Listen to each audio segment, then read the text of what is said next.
Good evening, everyone. Thank you for joining us. It is my pleasure to welcome you to a special Children's Environmental Health Day conversation about forever chemicals. My name is Maria Finnegan, and I'm a National Field Manager for Moms Clean Air Force. We are a community of 1.6 million moms, dads, and caregivers, united by our mission to protect children from air pollution and climate change. We envision a safe, stable, and equitable future where all children breathe clean air and work throughout the country to protect children's health. Part of that work involves understanding the environmental challenges of where we raise our children and recognizing the dangerous impacts that petrochemicals and other toxins present. With that said, I have the privilege of speaking with Mariah Blake this evening, an award-winning investigative journalist whose work has appeared in the New York Times, The Atlantic, Mother Jones, The New Republic, and other esteemed publications. She was a Murray Mader Neiman Fellow in Watchdog Journalism at Harvard University, and also holds the distinguished title of Mom. Mariah is here with us to talk about her revelatory book, They Poison the World: Life and Death in the Age of Forever Chemicals, a gripping expose of the petrochemical industry and its decades-long campaign to hide the dangers of these substances. Drawing on years of reporting, the book reveals how these man-made chemicals, found in everything from lipstick and cookware to children's clothing, have thoroughly polluted the environment and our bodies, endangering our health. Welcome, Mariah. Thank you for being here with us.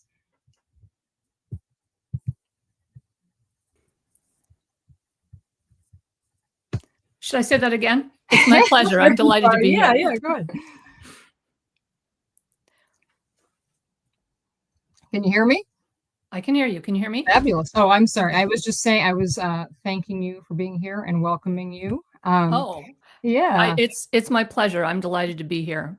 Yeah. Nope. Yep. And it's I'm really looking forward to our conversation. As you know, I've read the book and it definitely shocked me to my core. So it's wonderful that we get to share your thoughts and your observations with our audience. With that in mind, do you think it makes sense to set the scene by reading a little passage from your book?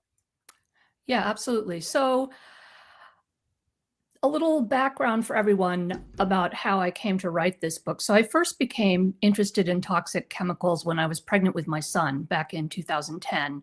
I knew at the time that many chemicals were extremely harmful to developing fetuses. So I burrowed into research on the various chemicals out there, and I took every step I possibly could to protect my son. I rummaged through my cupboards and got rid of plastic dishes, which are known to contain BPA, a very harmful chemical. I read my community's water quality report and discovered that there were traces of toxic chemicals in my local water supply.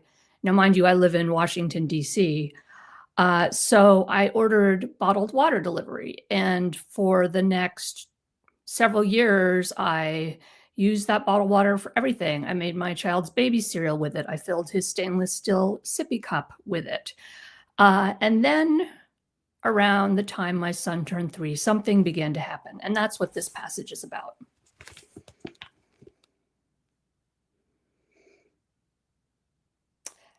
I can't recall exactly how or why the doubt crept in, but around the time my son turned 3, I began to worry that the cooler bottles might contain BPA. There was nothing about it on the label, so I called Deer Park to find out. The answer left me gutted.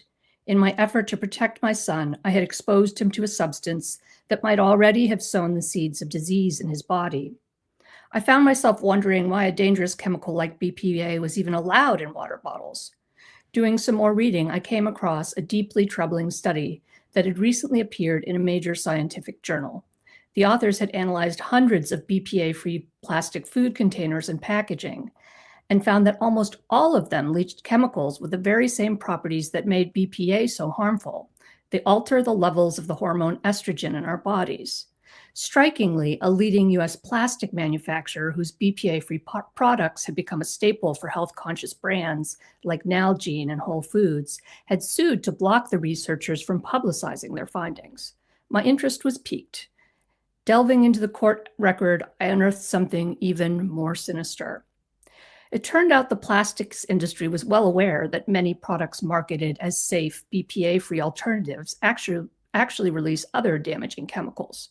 For years, corporate scientists had been studying the problem and burying their own damning findings. At the same time, the industry had worked to cast doubt on research from outside scientists, often employing the same methods and consultants that the tobacco industry had used so successfully to discredit the science on smoking. I eventually distilled my findings into an article that appeared in Mother Jones magazine in 2014. After it was published, I was flooded with emails from worried parents who wanted to know what they could do to protect their families. I had no idea what to tell them.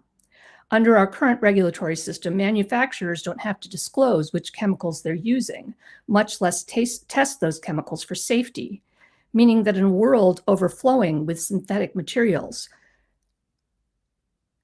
people have no way of knowing which ones might be harmful. As a journalist and a mother, I wanted to understand how Americans had wound up as lab rats in this foolhardy chemistry experiment. So I kept digging. I interviewed historians, tracked down government whistleblowers, and burrowed deep into archives, tracing the roots of the story to luminaries like Thomas Jefferson and Albert Einstein, and piecing together the details of a secret Manhattan Project chemistry program that would prove almost as revolutionary as the creation of the atomic bomb, though it barely registered in the history books. These early forays led to several eye-opening realizations. First, the American chemical industry and the man-made materials that pervade our lives owe their existence largely to the US government, particularly the centuries-long partnership between the government and the chemical giant DuPont. Second, chemical interests had not merely borrowed tactics from cigarette makers. On the contrary, they had invented many of the methods that big tobacco and other industries would later deploy to pick apart the science tying lucrative products to disease. It was a DuPont-funded scientist who first articulated the principle that now forms the bedrock of our system for regulating potentially toxic substances, namely that they should be presumed safe until proven otherwise. I felt this history, much of which had never been told, was key to understanding how we had arrived at this place as a nation, a place where mistrust of science hobbles our response to mortal threats like climate change, a place where simple acts like wearing masks to avoid deadly viruses are hopelessly politicized, where large swaths of the public spurn objective fact and impartial institutions, leading to an ever more divided society, a place where every child is born pre-polluted. Let me say that again for emphasis. A place where every child is born pre-polluted. I decided to write a book that told this story through a single class of chemicals.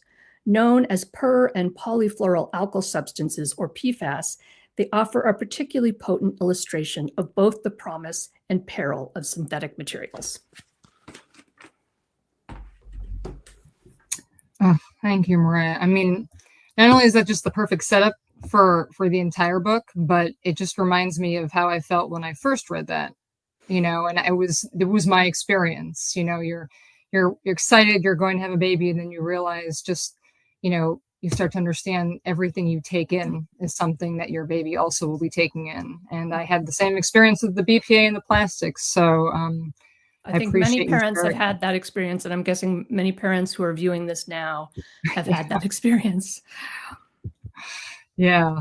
Well, I'm curious, we'll be talking about it throughout this conversation, but, I had heard the term forever chemicals before, but I didn't really fully understand what it meant. And I'm guessing that, several people in the audience too might have heard the word or the phrase, but they don't understand like what forever chemicals are.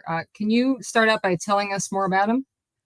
Yeah, absolutely. So maybe let's just start with a little bit of terminology. So the technical term for these chemicals is per- and polyfluoroalkyl substance, or PFAS for short, though they're often called forever chemicals. And this is a large family of substances with some really remarkable properties. So they're extremely resistant to heat, stains, grease, electrical currents. They stand up to chemicals so corrosive that they burn through most other materials. And this has made them extremely useful. So they helped usher in the era of space travel and high-speed computing. They've enabled all kinds of life-saving medical devices. They've also transformed thousands of everyday products, everything from lipstick and furniture to carpeting. On the other hand, they are probably the most insidious pollutants in all of human history. So we're talking about a class of chemicals that persist in the environment for hundreds or even thousands of years.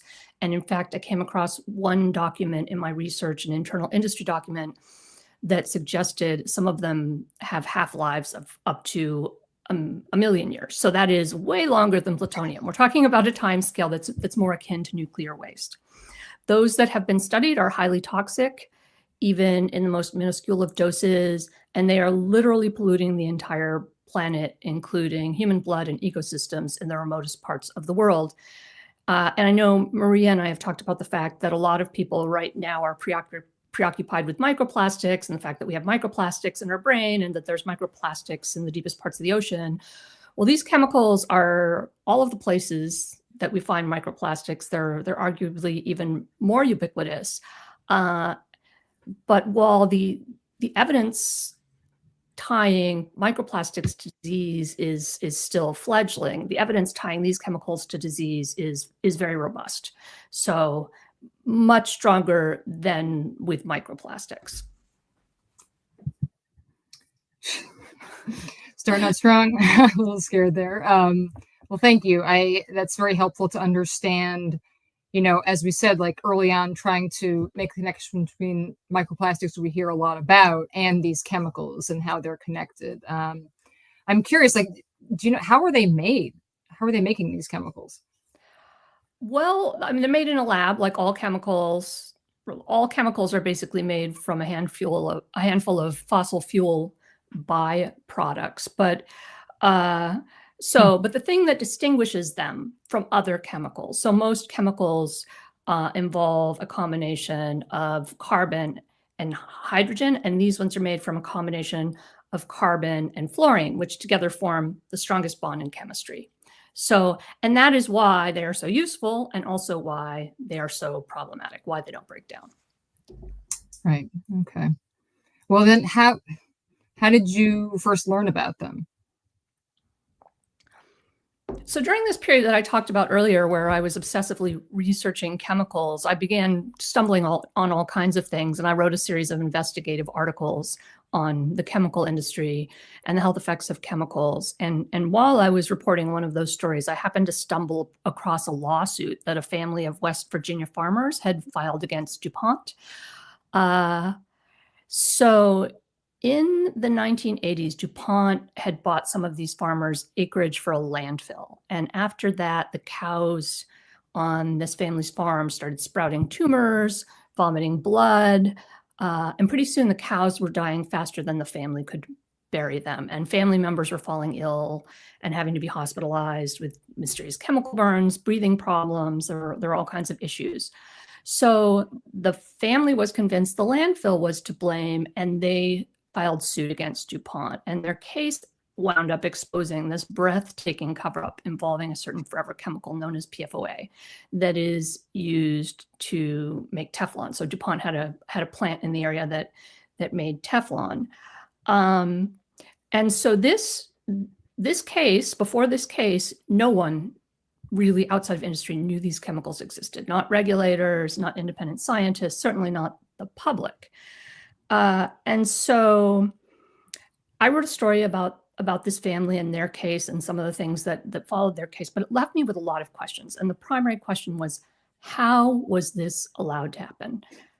How was a small group of companies, because there were other companies involved in manufacturing PFAS, how were they allowed to pollute the entire planet with this class of chemicals without regulators or the public knowing that they even existed? And that was really the thing that drove me to keep digging, and that ultimately led me to spend 8 years researching this book. So it was finding this one community in West Virginia that kept you interested in digging deeper, right? If it was happening there, it must be happening somewhere else. Well, it was very clear from the documents that it was happening everywhere. But at the time, I wrote the story in 2015.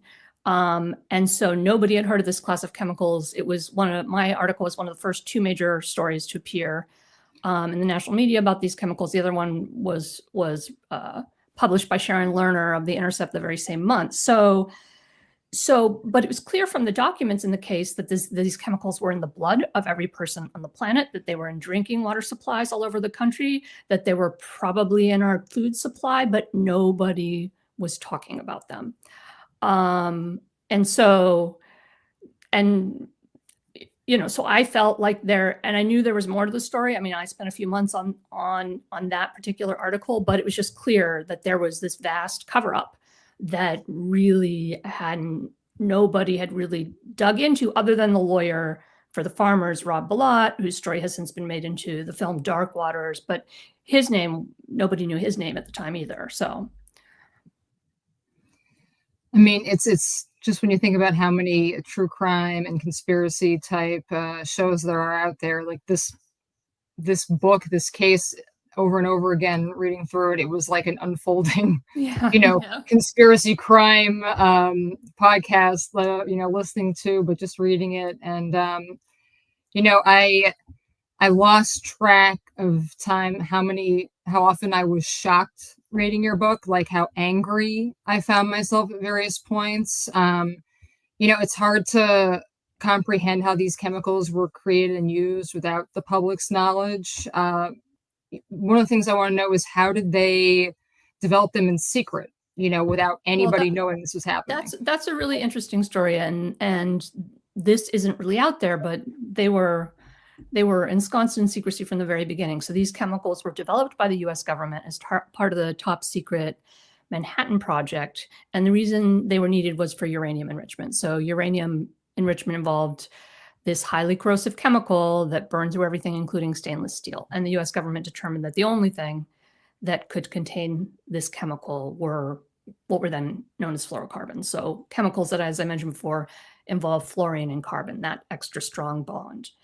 And so the US government launched this massive program to develop this class of chemicals, just as there was nuclear physicists working in laboratories all over the country to develop nuclear fuels and the bomb itself.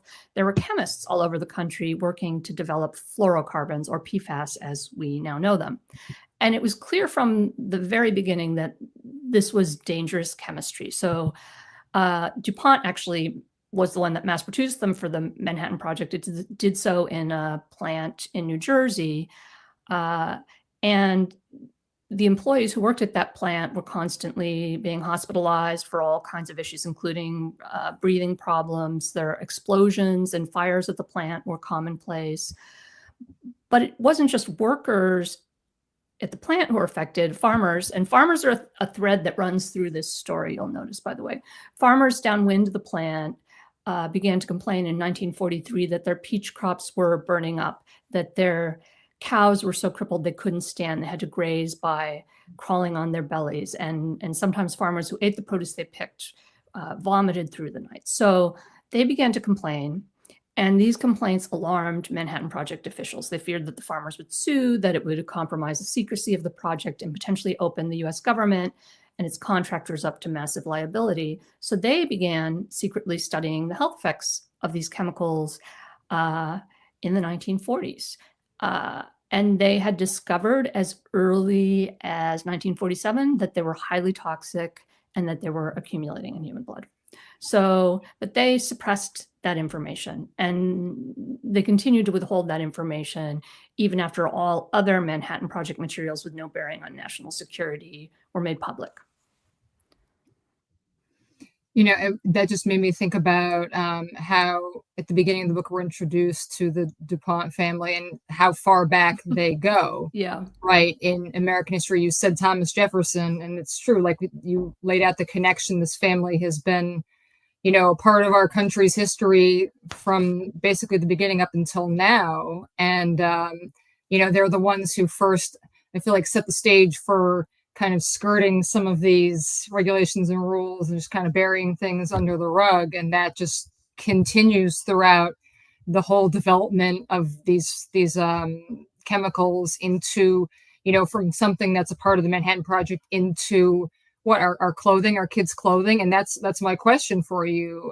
How did PFAS and firmer chemicals move from something that the government was saying was part of, wartime project that had to be kept secret? And why is it in lipstick and kids' clothing now? What happened? I mean, that's a really good question. And I want to pause for a second just to reflect on how crazy it is that these exotic chemicals that were developed for use in the atomic bomb are now in lipstick and diapers and cell phones and cookware, that they are in all of our homes, they're in all of our blood, they're in the dust, in the air we breathe. And the answer stretches back to the post-war era. So after the war, 3M, a Minnesota-based company that most people know, licensed a technology to produce these chemicals and hired Manhattan Project scientists to turn them into substances that could be marketed both to other companies and to the general public. So one of the first products made with these chemicals is Scotchgard, which, you know, those of us who have been around a while remember was sprayed on everything. It was our carpeting, our furniture, anything you wanted waterproof. But DuPont manufactured Teflon, which is a form of PFAS. It's a plastic made from PFAS, but it needed a certain additive in order to be able to mass produce it. And it purchased something from 3M, this chemical PFOA that was in the families, in the tenant families. Drinking water turned out it was flowing off the landfill.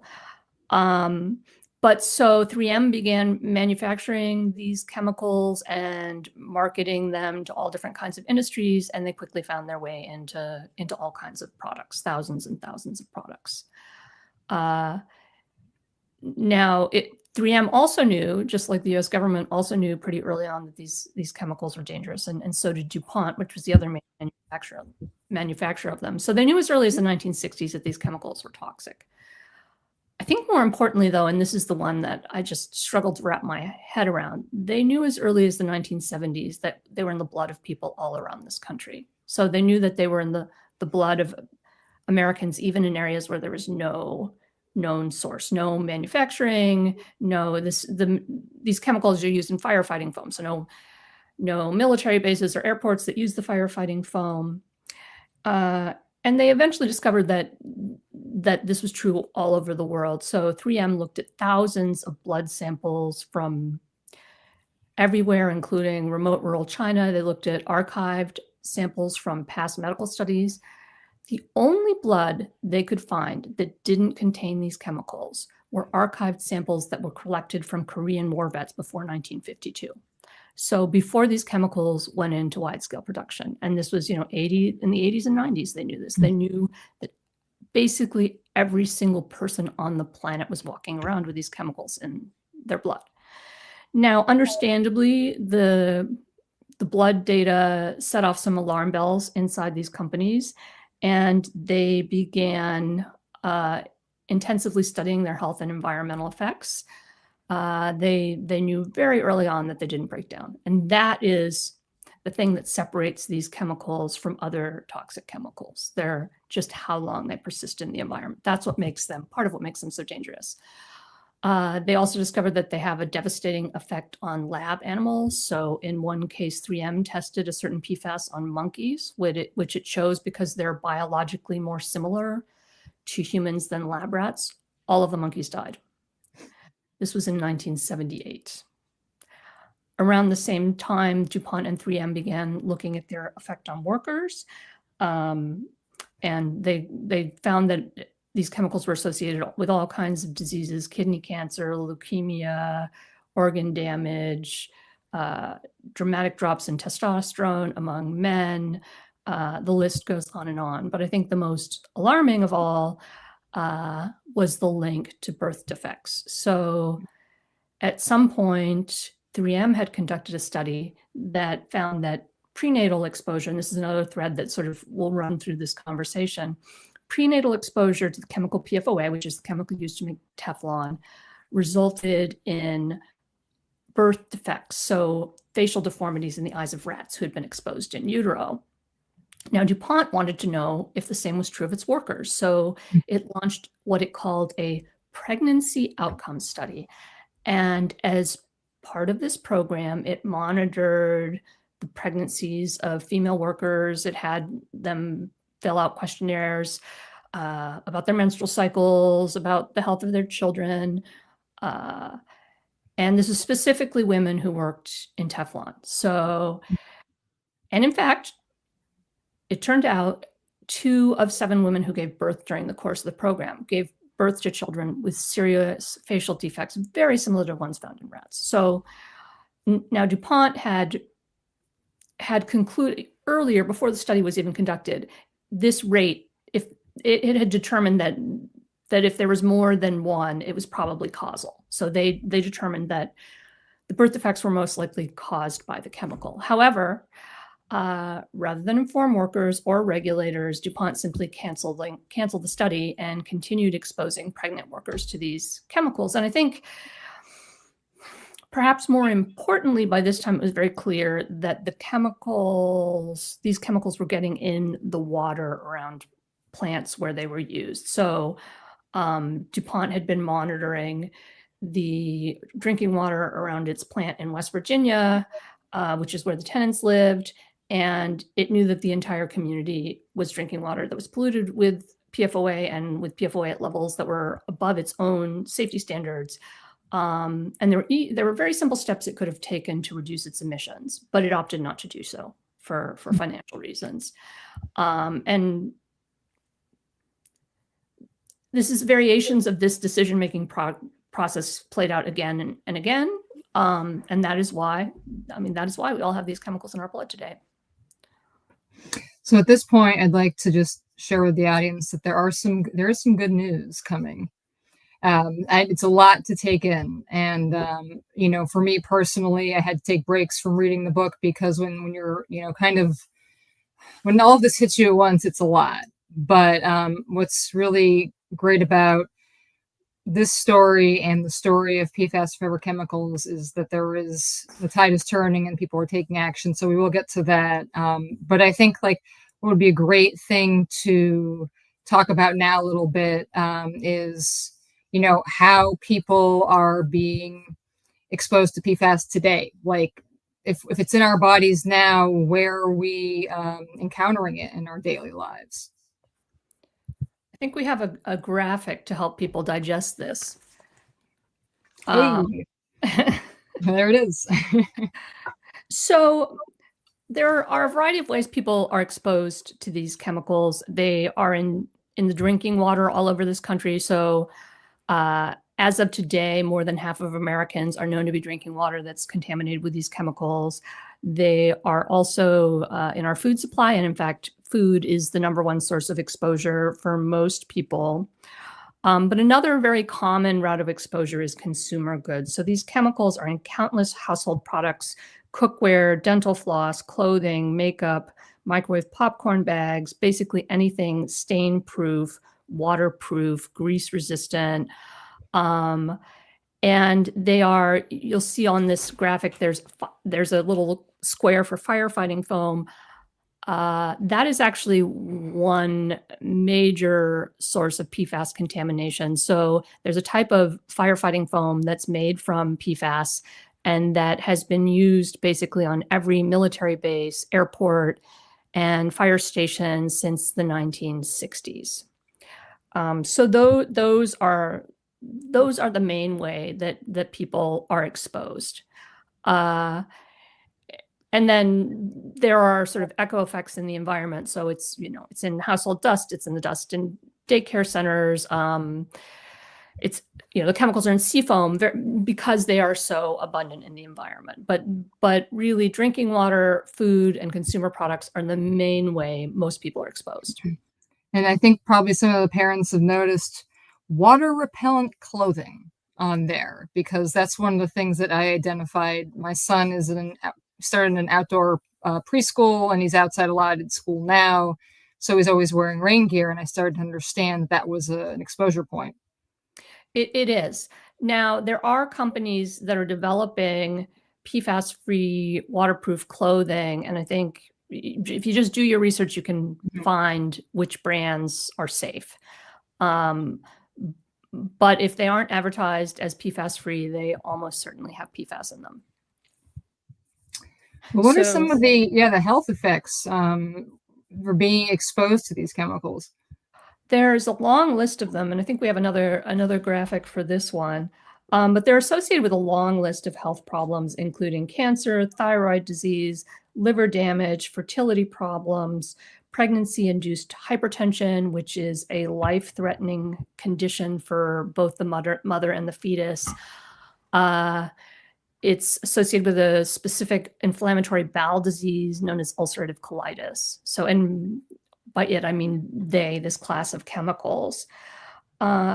There's even a longer list of diseases for children exposed in utero. Some of them are listed here. So abnormal mammary development, reduced vaccine response, low birth weight, obesity, early puberty. But there is suggestive evidence for a host of other conditions, including diabetes, heart disease, reduced IQ, developmental delays. And one key reason that PFAS are so harmful, and we can move away from the slide now. One key reason that PFAS or forever chemicals are so harmful is that they disrupt hormones. And this is true of many petrochemicals, so many plastics and plastic additives. And the thing is that hormones govern growth and development, and also brain function. So exposure in the womb alters the brain and organs in all kinds of subtle ways that aren't necessarily apparent at birth, but that can set a child up for disease later in life.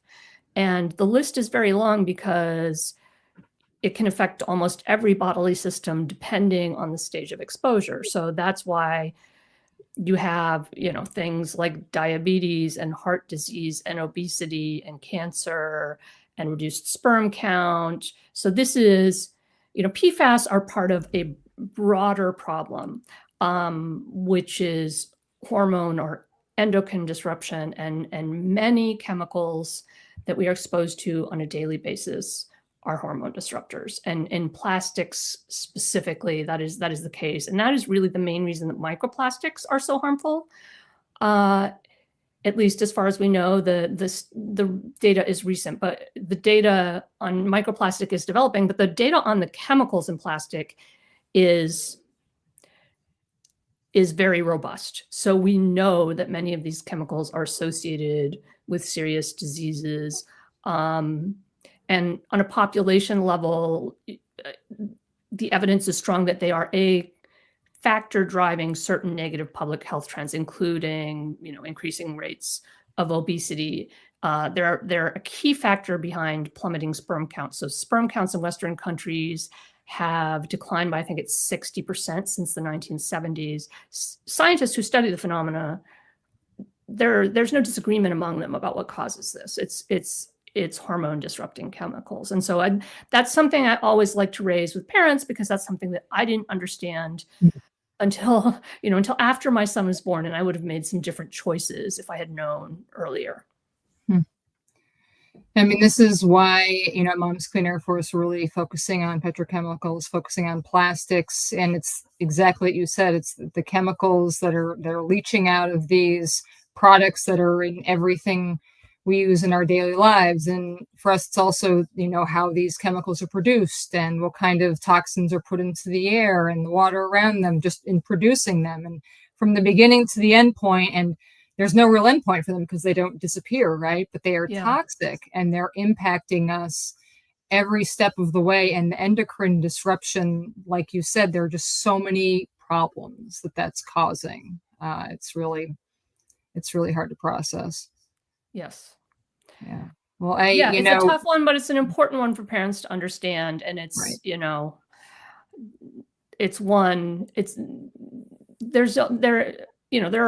There's a limit to what you can do, but there's steps you can take to protect yourself and your family. And we'll get into that in more detail later. But I want people to know that there's hope. And I think we're about to turn to the more hopeful part of this story. Well, it's the great setup for the story of the people you got to know quite well in Hoosick Falls. And, for me, it was amazing to realize that I have driven through Hoosick Falls every summer of my life on the way to upstate New York, where my family is from on my mom's side. And to understand after reading this book, like what they went through and how, when presented with this crisis, they came together and pushed back. Yeah, it really is remarkable. So when I set out to write this book in 2016, I envisioned it as a book that focused mostly on the history of these chemicals, and that history is a vehicle to tell a broader story about synthetic materials. And I expected the current day thread really to be about the Tennant family, who I discussed at the beginning of this webinar. However, as I was reporting, stories about a drinking water contamination crisis in Hoosick Falls began bursting into the national headlines. And the drinking water there was contaminated with PFOA, just like it was in Parkersburg. And keep in mind, there were very few communities anywhere that were known to have drinking water that was contaminated with PFAS at this point in time. And the reason it had come to light there is because this unassuming insurance underwriter named Michael Hickey decided to test his tap water after losing several friends and family members to cancer. The community was, as you know, it's a working class town that has been industrial for many, many years. But yeah, so he tested his own tap water and discovered that the drinking water was contaminated. And so this fascinated me. So I traveled to Hoosick Falls to meet Michael, and he was nothing like I expected, nothing at all. So he has a little bit of a preppy style. He had never taken any interest in politics or environmental issues. He liked to joke that he got his political news from ESPN. He was terrified of public speaking, really didn't want to be in the spotlight, but he had watched his father die this terrible death of kidney cancer. And his father worked at the local factory that made Teflon coated fabric. And that factory happened to be right by the wells that supplied the community's drinking water. And so it was in his efforts to come to grips with his father's death that he sort of stumbled upon a study linking this chemical to kidney cancer, and that led to everything that followed. And through Michael, I met other residents who were enmeshed in the same battle. So there was a young mother who had put everything she had into a dream home for her family, only to learn that the private well was poisoned. There was the beloved village doctor, Marcus Martinez, wonderful human being. He had documented unusually high rates of rare aggressive cancer in his patients before being diagnosed with cancer himself at age 42. There was a high school music teacher, evangelical Christian, who was devastated to discover that his breastfed 2-year-old daughter had blood levels of this chemical that were on par with the DuPont factory worker. And these were people who, like Michael, had never taken much interest in politics or environmental issues. They had spent their lives trusting that there were systems in place to protect them. And now that trust had been shattered. But rather than becoming resigned or cynical, they fought like hell to protect their families and communities. And a lot of them became politically engaged for the first time in their lives. Rob Allen, the music teacher, ended up running for mayor. He wound up being a remarkable public servant. But and as they were fighting, things started to change. You started to see things changing as a result of their advocacy. So New York became the first state to regulate PFAS. They designated them a hazardous substance, which means that polluters are required to investigate the scope of the pollution and clean it up. So this was specifically for the type of PFAS that was in the drinking water in Hoosick Falls. New York also set very strict drinking water standards for the chemical. The residents of Hoosick Falls eventually won. This is a community of 3,000 people. They won a $90 million settlement that required the polluter, that included generous financial compensation, but also included medical monitoring to monitor people for the diseases associated with this chemical. So when I set out to write a book about this class of chemicals, I did not expect it to be a hopeful story, but these people managed to turn the situation around, and many of them suffered enormously. So it's not an entirely positive story, but they turned their pain into something powerful.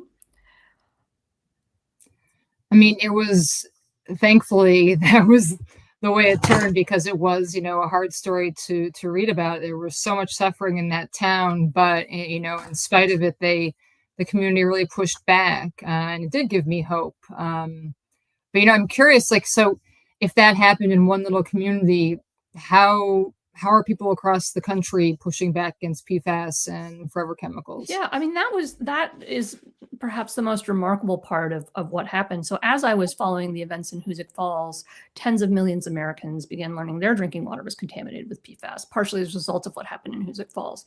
Farmers started learning their land was polluted from sewage sludge that had been spread over the fields as fertilizer. And as this happened, variations of what was happening in Hoosick Falls began happening all over the country. So you had these unlikely activists, firefighters, factory workers, farmers, suburban moms, starting to fight for restrictions on PFAS and also fighting to hold polluters accountable. And they made some remarkable headway. I think the clearest sign of this, well, actually, let me start by giving you an example. So I think one really dramatic example of an individual who had an impact is Amara Strande. So Minnesota, in 2022, Minnesota began weighing a blanket ban on PFAS in consumer products. This is the most aggressive legislation that had ever been considered by any government body anywhere, and not only just to restrict PFAS, but to restrict chemicals in general. And there have been a number of more modest proposals that had failed to gain traction in the state legislature. People were not necessarily optimistic that it would pass. But then a young woman named Amara Strande began showing up and testifying. And I'd like to show a video of Amara speaking, if we could, please. My name is Amara Strande. And at the age of 15, I was diagnosed with stage 4 fibrolamellar hepatocellular carcinoma, an incredibly rare form of liver cancer. Due to its rarity and low survival rate, there is no standardized form of systemic treatment other than surgery. There are no curative options, no roadmap, and no plan. I've had over 20 surgeries, including 2 liver resections and 1 open chest surgery. My first tumor weighed in at a hefty 15 pounds, putting me in a coma that lasted over a month. While my body underwent the horrors of surgery, kidney failure, and over 75% of my liver removed, my mind went through a series of never-ending nightmares.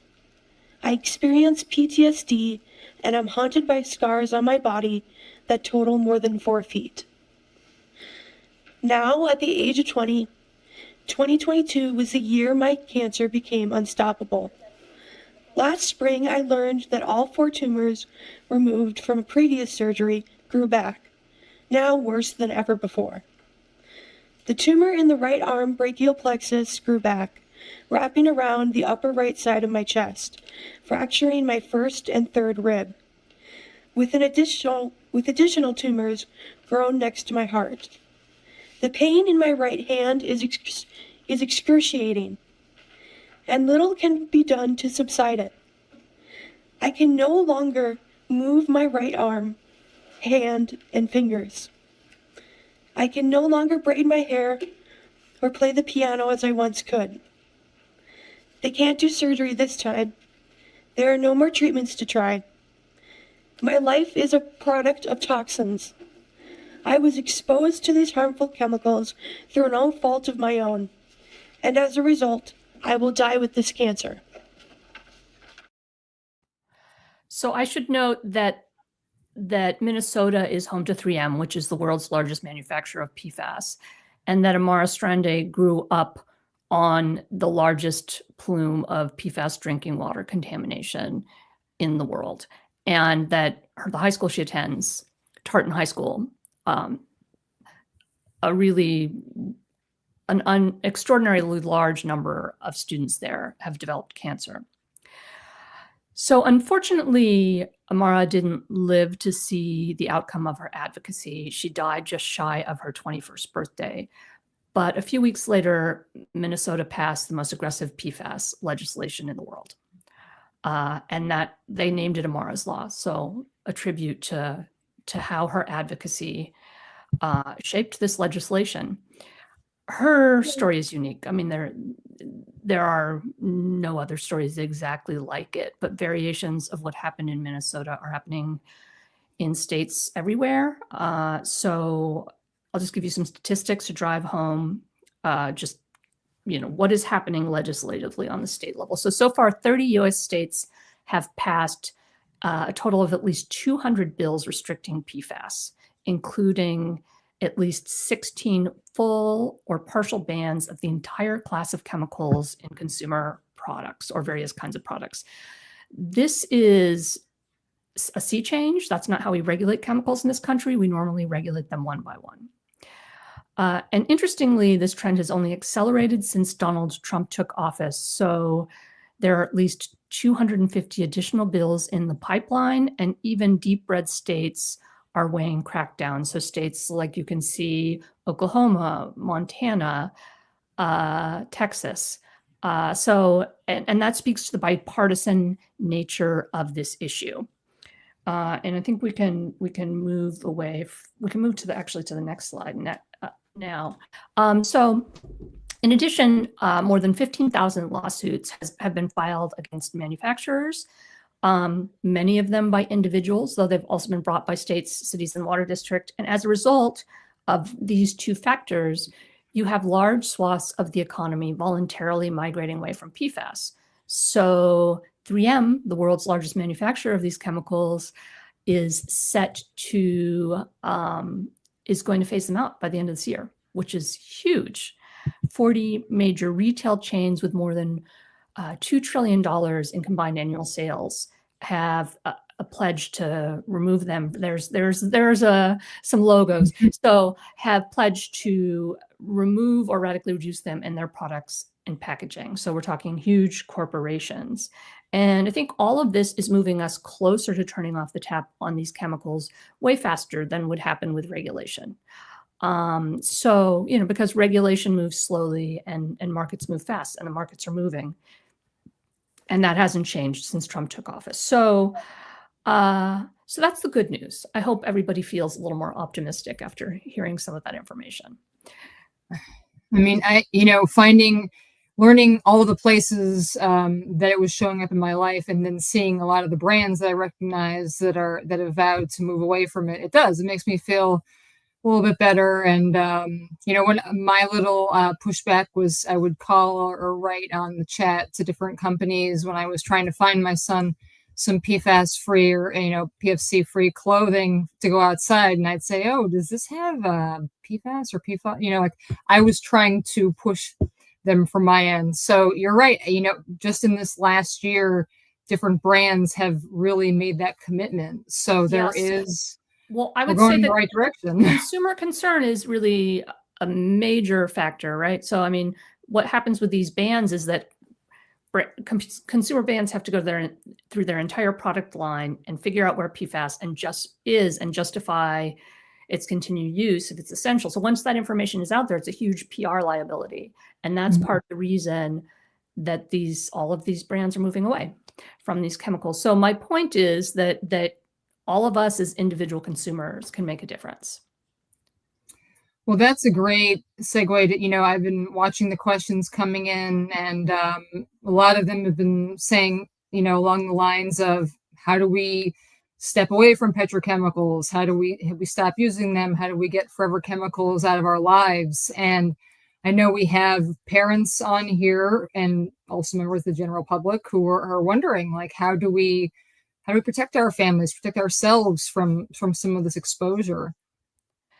So there are a number of steps that people can take to protect themselves and their families on a daily basis. And I would say one is just avoid plastics and other synthetic materials whenever you can, and especially when it comes to cooking and food preparation, because chemicals leach out of plastics, especially if they've been in the dishwasher or the microwave.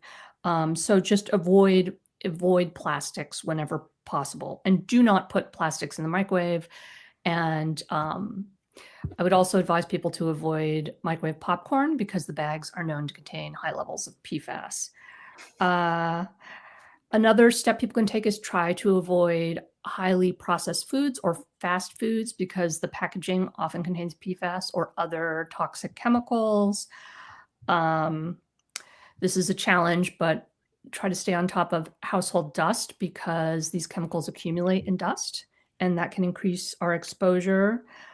And in terms of PFAS specifically, you can avoid eating locally caught freshwater fish because there was a study that found that eating even a single portion can increase your blood levels as much as drinking highly contaminated water for an entire month. And that's just a sign of how prevalent these chemicals are in our waterways. So and I should say I have a website. There are a bunch of resources on that website for additional information on how to avoid these chemicals. And the Environmental Working Group is also an excellent resource for that. So, there's one thing that I forgot, and that is filter your drinking water. And you want a filtration system that's certified to remove PFAS. And anything that's certified to remove PFAS removes just about everything. So that is key because these chemicals may well be in your drinking water and you don't know it yet. Well, I would say like one of the things that I say about myself since I've been in this work is that I'm not great at parties. And that's because, I'm talking to people about these things and they're just like, oh, thanks. But, you have a lot of power in your friend group, in your mom group, talking to your family about, telling them about these things that you've learned and modeling changes from plastic to glass. For me, when we moved to our house, we had a water test, but I requested specifically a PFAS test. And that was because I wanted to know what my well had in it. And that's something that you can request through different testing services so you understand what your exposure is with your water and your well. The thing that people should be aware of is that the tests that exist generally only test for 26 or 27 of the 9,000 PFAS that are in circulation. And scientists are now discovering that there are certain types of PFAS that are way more abundant in the environment than the ones we're testing for regularly. So that's why I suggest that people filter their water proactively. And the one technology that will remove them all is reverse osmosis. So the other thing that is relatively effective is two-stage systems that involve activated carbon and something else. Activated carbon by itself is not always effective. So, and pitcher filters, I should say, I would not recommend pitcher filters just because the carbon gets exhausted. You need something. They can't keep up. The pitcher filters can't keep up with the amount of PFAS that is probably in some people's drinking water. So, but under sink systems, I'm sorry if I'm going into a lot of detail here, but this is one way that people can really protect themselves. Yeah. Under sink systems have been found to be highly effective and they are quite affordable. So, and in fact, more effective in many cases than whole house systems, off the shelf whole house systems. So. Okay, well, that's helpful because now I have to look into that.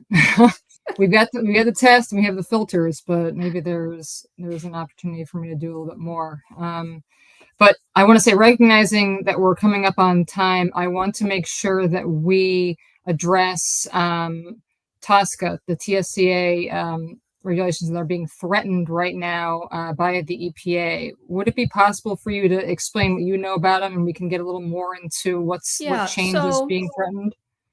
So the Toxic Substances Control Act is the act that passed in 1978, and thanks to industry's influence, all chemicals that were in existence when it passed were grandfathered, presumed safe and grandfathered in. This is one of the things DuPont influenced quite a bit.